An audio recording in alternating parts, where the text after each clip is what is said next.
In this video, we will be reassembling the Go Light Stryker. To do so, just take the top housing, place it over the top of the light, snap down into place.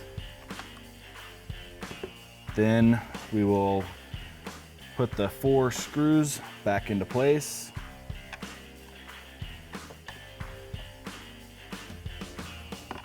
Once you have all those done, the Go Light Stryker is reassembled.